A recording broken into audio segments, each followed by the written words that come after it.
তুমি আকাশের চাঁদের মতো দূর নাও, তবুও তোমার দিকে তাকালে আমার ভেতরের অদ্ভুত এক নীরবতা নেমে আসে।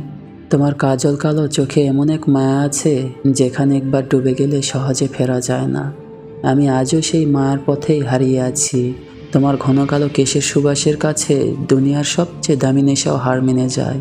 তোমার উপস্থিতি কোনো বিলাসিতা নয়, বরং এক ধরনের প্রশান্তি, যা আমি ভাষায় প্রকাশ করতে পারি না।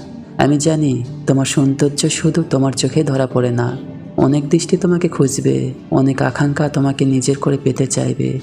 কারণ সুন্দর জিনিসকে সবাই ভালোবেসে ফেলতে চায়। তাই বলি, সবাইকে সহজে তোমার ভেতরের আলো দেখতে দিও না। সব হাসির উত্তর দিও না, সব প্রশংসার সামনে নিজেকে উজাড় করে দিও না। অল্প আড়ালে থেকো, অল্প নিজের মতো থেকো। কারণ আমি তোমাকে শুধু সুন্দর বলেই ভালোবাসিনি, আমি ভালোবেসেছি তোমার সরলতা, তোমার লাজুক চাহনি, আর তোমার ভিতরে লুকিয়ে থাকা সেই কোমল আত্মাটাকে। তাই পৃথিবীর ভিড়ে নিজেকে হারিয়ে ফেলো না প্রিয়। একদিন যদি তোমার পাশে নাও থাকি, তবু নিজের মর্যাদা আগলে রেখো।